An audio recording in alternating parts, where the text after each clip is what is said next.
आपण पाहत आहात सत्य, रोखठोक, निर्भीड बातम्या दाखवणारे न्यूज चॅनल जनहित मराठी न्यूज. ओम अजराय नमः. ओम सर्वांनी स्वाहा म्हणायचे मोठ्याने.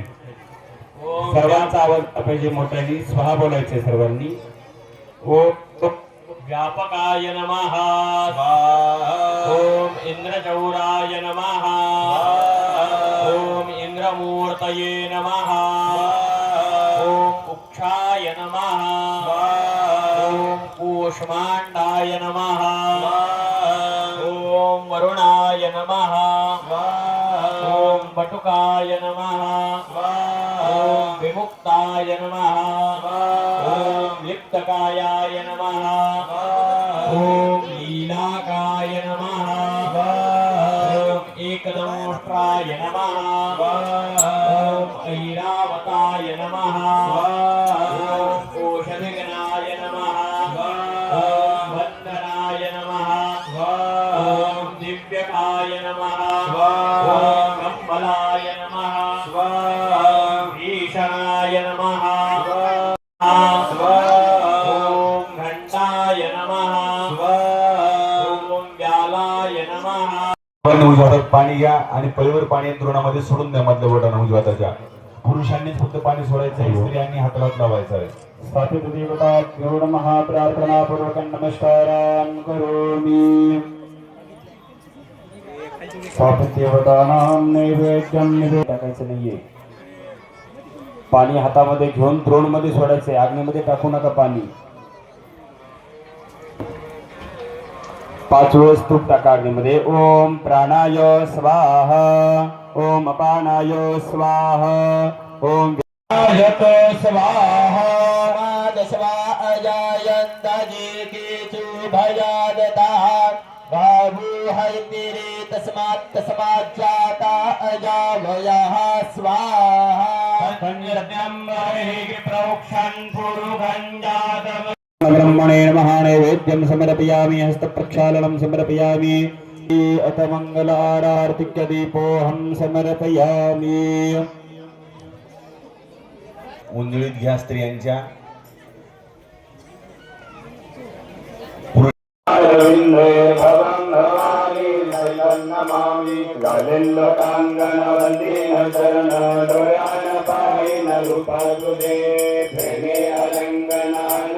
पूजन भवे कुमारी नमने नमः. त्वमेव माता पिता त्वमेव त्वमेव बन्धु च सखा त्वमेव त्वमेव विद्या जगन् त्वमेव त्वमेव सर्वं मम देव देव.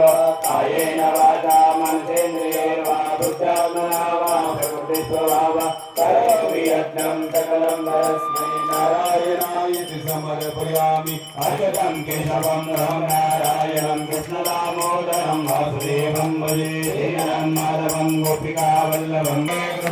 हरे कृष्ण कृष्ण कृष्ण हरे हरे. हरे राम राम राम कृष्ण हरे हरे. जलेन शीतलीकरणं देवतानां वंदनं. सर्वांनी आरती देवाला द्यायची.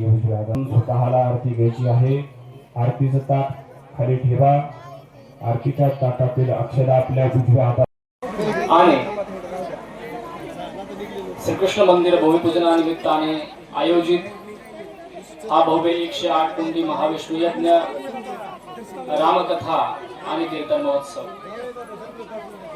मोठ्या आनंदाने उत्साहाने हा सर्व कार्यक्रम संपन्न होत आहे. त्यामधील आजच्या यज्ञपूजेसाठी आपण साक्षीदार आहोत. आज एकादशीच्या निमित्तानं भगवान विष्णूचं यजन करण्याचा लाभ आपल्या सर्वांना बाबांच्या कृपा आशीर्वादाने प्राप्त झालेला आहे. स्वयंसेवकांना विनंती आहे, यज्ञ मंडपातील सर्व स्वयंसेवकांना विनंती आहे की सर्वांनी भोजन मंडपाकडे जावे. महिला पुरुष सर्व स्वयंसेवक यज्ञ मंडपातील समस्त स्वयंसेवकांना विनंती आहे की आपण भोजन मंडपाकडे जाऊन. सर्व मंगल मांगल्ये शिवे सर्वार्थ साधिके शरण्ये त्र्यंबके गौरी नारायणी नमस्ते. आज या भगवान श्रीकृष्ण आश्रमाच्या पवित्र आणि प्रसन्न वातावरणामध्ये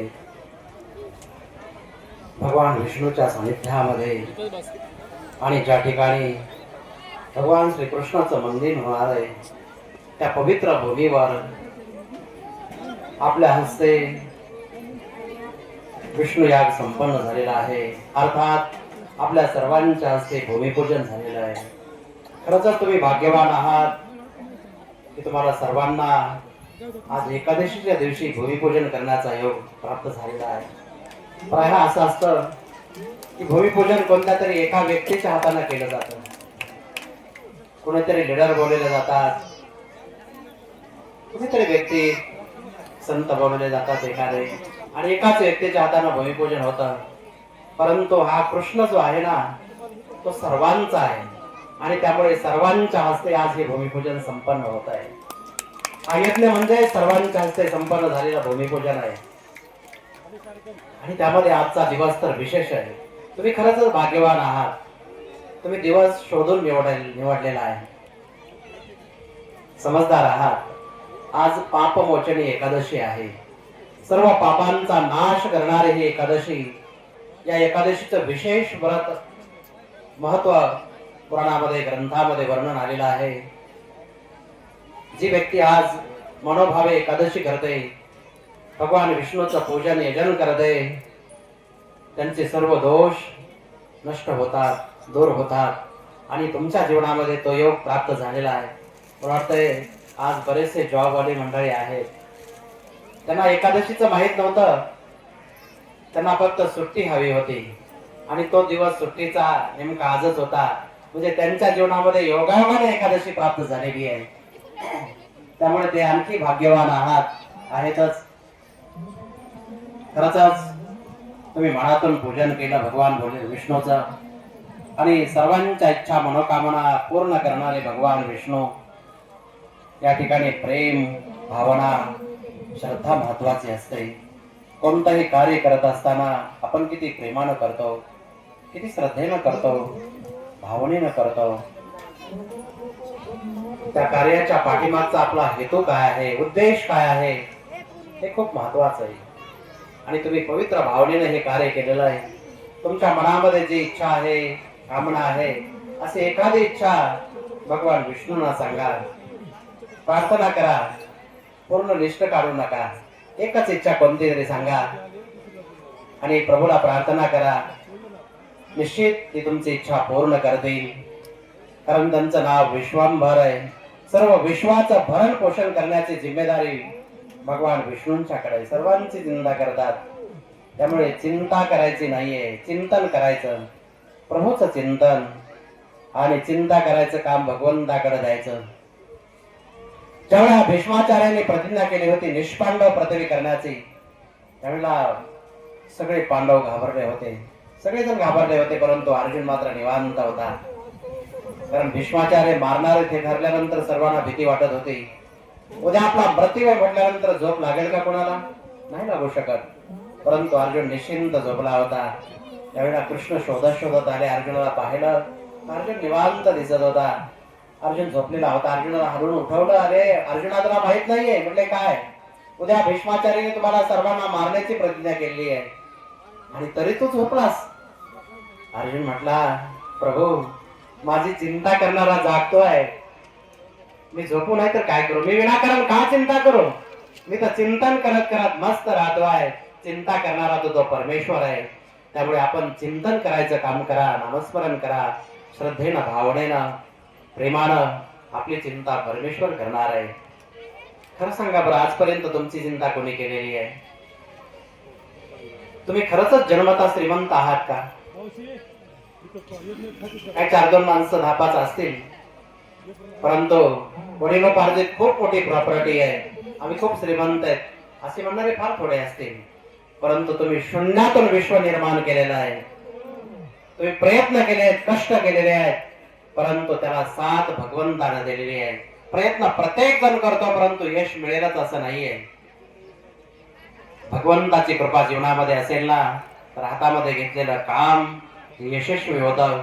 त्यामुळे मुखमेव राम नाम, राम सेवा हाथ में, तू अकेला नहीं प्यारे, राम तेरे साथ में. मुखामध्ये प्रभूचं चिंतन करा आणि आपलं काम करत राहा. प्रामाणिकपणानं जीवन जगा. आज तुम्ही हवन केलं, यज्ञामध्ये हवन सामुग्री समर्पित केली, परंतु आणखी एक हवन करायचे तुम्हाला. तुमचे जे दोष आहेत ना ते सर्व या ठिकाणी समर्पित करायचे. तुमचे जे व्यसन आहेत ते यज्ञामध्ये त्याची आहुती द्यायची आहे. त्यावेळेला खरा सफल यज्ञ झाला असं म्हणायला हरकत नाहीये. संकल्प करा, जीवनामध्ये अशक्य काहीही नाहीये, आपण काहीही करू शकतो. व्यसन सोडणं म्हणजे सामान्य भाव आहे.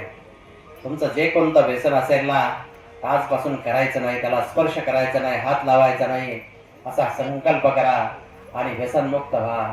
बिडी, तंबाखू, सिगरेट, दारू वगैरे जे काय असेल पूर्णपणे संकल्प करा. 2012 मध्ये यज्ञ झाला होता. अनेकांनी त्यावेळेला व्यसन सोडले होते. आज त्यांचे परिवार एवढे सुखी आहेत ना, आनंदाने येऊन सांगतात खूप चांगलं आहे, आमचं आनंदामध्ये आहे, खुशीमध्ये आहे. संकल्प केला तर निश्चित तुमची इच्छा पूर्ण होईल आणि भगवंत साथ देतील. कोणाला सांगायची गरज नाही. तुमचा मनोमन संकल्प करा, भगवंताला सांगा आणि आपल्या जीवनाची योग्य दिशेने वाटचाल करा. आज या ठिकाणी तुम्ही सर्वजण आलात. महायज्ञ तुमच्या हाताने संपन्न झाला. या ठिकाणी मंदिर होणार आहे. या मंदिरामध्ये तुमच्या सर्वांचा सहभाग महत्वाचा आहे. कारण देवाचं घर बांधायचंय, भगवंताचं घर बांधायचंय. स्वतःचे घर बांधले बऱ्याच जणांनी, परंतु देवाचं बांधावं लागेल ना. ज्यावेळेला वर जाताल ना तुम्ही, त्यावेळेस तुम्ही विचारायला आम्हाला राहायला जागा आहे की नाही. ते म्हणतील, ज्यावेळेला भगवंत विचारतील की माझ्या घराचं बांधकाम चालू होतं त्यावेळेस तुमचं लक्ष नव्हतं, स्वतःचे घर बांधत बसलात. त्यामुळे भगवंताचं घर आपल्या सर्वांना मिळून बांधायचंय. आपला संकल्प करा की आपल्याला जेवढं घडेल तेवढं मंदिरासाठी सहकार्य करायचंय. तुम्ही वीट द्या, कोणी सिमेंट द्या, कोणी वाळू देऊ शकताय. जे काही योगदान देता येईल तुम्हाला आपल्या आपल्या ऐपतीनुसार, इच्छेनुसार सहकार्य करा. आणि तुमचा संकल्प जो आहे ना तो मनामध्ये ठरवा. आता मला सांगायची गरज नाहीये. आपल्याला काय द्यायचं तुमचं तुम्ही ठरवू शकताय. आपल्या आपल्या ऐपतीनुसार द्या. आपली परिस्थिती नसताना फार जास्त मोठं देण्याचाही प्रयत्न करू नका. परंतु इथं जर दिलं ना, भगवंताच्या घरासाठी जर दिलं तर लक्षात ठेवा तुमचं घर निश्चितच आबाधित राहील. भगवंत तुमच्यावर कृपा करतील, कृपा ठेवतील. निश्चित संकल्प करा. तुम्ही आज यज्ञाला बसलात, इतर तुमचे आहेत ना त्यांनाही प्रेरित करा. नातेवाईकांना, मुलांना, मुलींना, सासू, सोन जे काय आहेत, जावई, त्यांनाही सांगा, त्यांनाही प्रेरित करा. आणखी 2-3 दिवस बाकी आहेत आपले, त्यामुळे त्या यज्ञामध्ये त्यांनाही सहभागी करण्यासाठी सांगा. समोर पास उपलब्ध आहेत, पास तुम्हाला मिळतील. पास घेऊन जा. दुपारी रामकथा चालू आहे. रामकथेसाठीही सर्वांनी उपस्थित राहा. परमपूज्य ढोक महाराज यांच्या मुखारविंदातून एवढी सुंदर कथा चालू आहे. काल पूर्ण मंडप भरला होता. काही माणसांना बाहेर बसायची वेळ आली. आज जरा ज्यांना यायचंय त्यांनी जरा लवकर यावं लागेल, तेव्हा मंडपात जागा भेटेल. भरपूर गर्दी आहे. महाप्रसादाची व्यवस्था चालू आहे. अनेक जण प्रसाद घेत आहेत. तुम्हीही जरूर प्रसाद घ्या, सहभागी व्हा. आणि या अन्नदानामध्ये ज्यांना कोणाला सहकार्य करावं वाटतंय ते वस्तूच्या रूपानं तुम्ही सहकार्य करू शकताय. आर्थिक रूपानं करायचं असते तर तसं करू शकताय आपल्या आपल्या इच्छेनुसार. परंतु यज्ञामध्ये आपला काही ना काहीतरी भाग गेला पाहिजे. सेवा करा. भगवान श्रीकृष्णाने सुद्धा पांडवांच्या यज्ञामध्ये पात्र उचलले होते. मला वाटतं तुम्हाला पात्र उचलायची गरजच पडत नाहीये. तुम्ही जाऊन पाहिलं ना, एकही पात्र पडलेलं नसतं. विशेषतः आहे जिथं कार्यक्रम होतो तिथं सगळी घाणच पडलेली असते. परंतु आपल्या या महायज्ञामध्ये तुम्ही जर जाऊन पाहिलं ना, आजूबाजूला अजिबात घाण दिसणार नाहीये. मला अभिमान वाटतो या सर्व भगवत भक्तांचा. अजिबात घाण करत नाहीत, कचरा करत नाहीत. आपल्या हातानच आपलं पात्र कचरा कुंडीमध्ये, डस्टबिन मध्ये टाकतात. अजिबात अस्वच्छता होऊ देत नाहीत. अन्न व्यर्थ जाऊ देत नाहीत. कारण तो प्रसाद आहे. तो प्रसाद महायज्ञाचा आहे. जेवढं लागतंय तेवढंच घेतात, व्यर्थ करत नाहीये. खूप काळजी घेतात. आणि जिकडे तिकडे सर्व स्वच्छता पाहायला मिळते.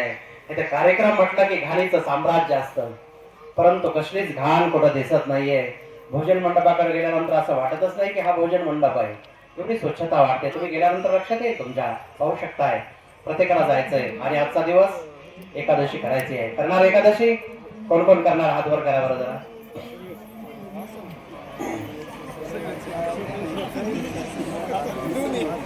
हात वर दिसायला गेले सर्वांचे. वा वा. बापूंचा हातवर दिसलाय, वकील साहेबांचा दिसला. छान छान. आजचा दिवस एकादशी करायची आहे, हं? सर्वांनी करा. स्वयंसेवक, पत्रकार मंडळी, त्यांची तयारी एकादशी करण्याची आज करावीच लागणार आहे. फलाहारच मिळणार आहे. तुम्हाला एक सूचना आहे, घरी गेल्यानंतर यांनी जरी जेवायला मागितलं ना तरी जेवायला देऊ नका, फलाहारच बनवा. कारण एकादशीला अन्नदान करणं पाप असतं. आज तुम्ही यज्ञ केलेला आहे, त्यांना जेवायला देऊ नका. मागणार नाही, ते फार समजदार आहे, काळजी करू नका. एकादशी करा. आज आपलं भाग्य आहे, स्वामीजींचं आगमन या ठिकाणी झालेलं आहे. महान तपस्वी, परमत्यागी, हिमाचल प्रदेशामध्ये ज्यांचं वास्तव्य आहे, अखंड तपस्येमध्ये मोठे मोठे आश्रम असले तरी त्याचा त्याग करून ते एकांतामध्ये राहतात, साधनेमध्ये राहतात. असे स्वामी चिन्मयपुरीजी महाराज यांच्या दर्शनाचा योग आपल्या सर्वांना प्राप्त झालेला आहे. आणि त्यांच्या सानिध्यामध्ये, विद्वान ब्राह्मण वृंदांच्या सानिध्यामध्ये हा महायज्ञ संपन्न होतो आहे. मंत्रघोषाच्या गजरामध्ये हा यज्ञ संपन्न होतो आहे. सज्जन खरंच भाग्यवान आहात तुम्ही. असतो जास्त वेळ न घेता मी माझ्या वाणीला याच ठिकाणी पूर्णविराम देतो. दररोज या, आनंद घ्या आणि सर्वांनी या महायज्ञाचं मंदिर बनलंय ना, हे भव्य मंदिर, त्या ठिकाणी आम्ही पूजेला बसलो होतो. तुम्ही साक्षीदार बनलेला आहेत. जसे अयोध्यावासी प्रभुरामचंद्राच्या मंदिराचे साक्षीदार आपण बनलेलो आहे सर्वजण.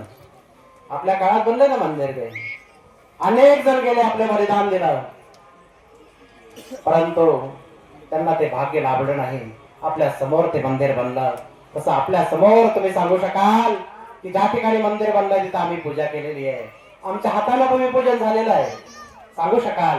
आणि या भूमीमध्ये तुम्ही आलात, सेवा केली, त्याबद्दल तुमचे सर्वांचे खूप खूप आभार.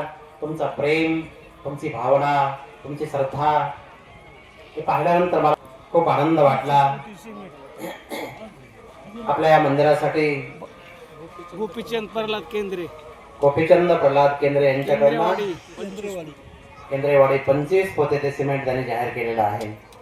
ज्यांना काही दान करायचंय ते दान करू शकताय, द्यायचंय ते संकल्प करू शकता आणि सूचना देऊ शकताय, काही हरकत नाही.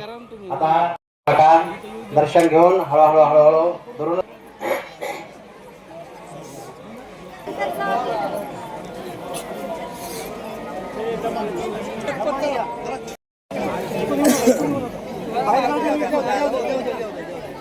शांततेमध्ये व्यवस्थित रांगेत दर्शन घ्या, गडबड करू नका. हे समोर पायऱ्या लावलेल्या आहेत. जनहित मराठी न्यूज चॅनलला लाईक करा, शेअर करा आणि सबस्क्राईब करा.